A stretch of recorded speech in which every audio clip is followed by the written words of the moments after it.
Okay, folks, we're back. We're continuing the bevel gear bearing replacement project. Still just tearing down the motor, getting to all the sections that we need to continue. Unfortunately, we're going to have to pull the entire clutch off and the clutch housing. This part here, not the outer clutch cover that you can see is removed right now. I'm going to go through this pretty quickly. We're going to have to take the primary and secondary clutch off. Both are held on with a nut and two washers. For this section here, used a 22 millimeter socket, and for the larger size on a secondary, we're going to use a 1 1/16, an inch and a 16th for that side. If you'll look on here on the cover of the pulleys, they actually tell you which direction to loosen each nut. On this side, you're going to loosen it going to the right, so it's kind of opposite. It's a righty-loosey on this one. And on the secondary is going to be normal. It's going to be righty-tighty, lefty-loosey. So spin it counterclockwise on this one to loosen it. On this clutch, you're going to spin it clockwise to loosen. I've already done the footwork. I've got these two nuts off. Once you do that, these two bolt holes here is what you're going to need to actually pull this to move this pulley off the shaft. This pulley, or this clutch itself, moves in and out freely. The bolts you'll need for that are going to be M8 by 125 pitch. They need to be at least 2 inches long. You'll thread them in these holes all the way down and tighten them evenly, one at a time. Go back and forth. Don't over tighten one. And just keep going, and just go back and forth evenly until they draw all the way down, and they'll begin pulling the clutch outward. Once you've got them down there and they've popped the secondary loose, it will move, and you can just grab both, gently pull off. Be careful not to scratch your shafts as you're pulling off.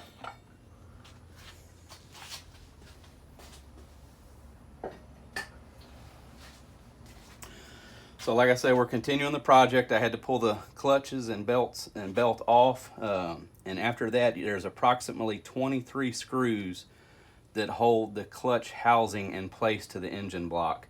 Again, I've already removed all of them except this one here holding this plate on.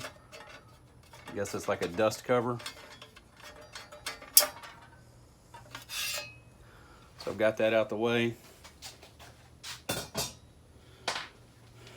And about half of them take a 8 millimeter head, the other half take a 10 millimeter.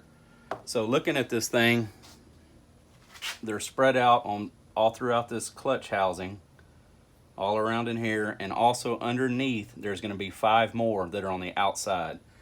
So once you've removed all them, you can take a rubber mallet and you can separate the housing from the rest of the engine block.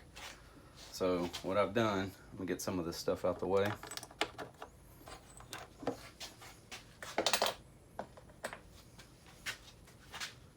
Tilt back. Like I say, I've already separated it slightly.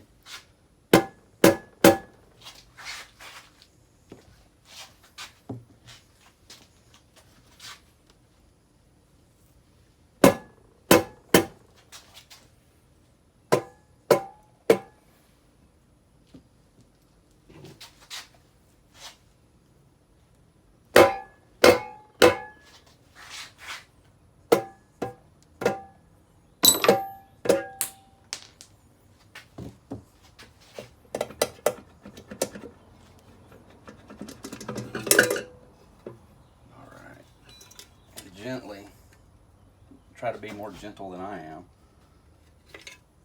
remove this cover.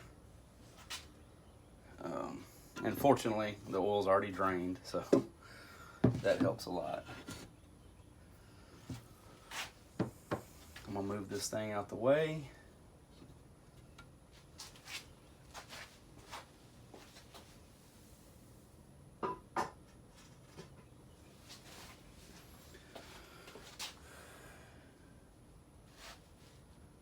And we continue working on the teardown.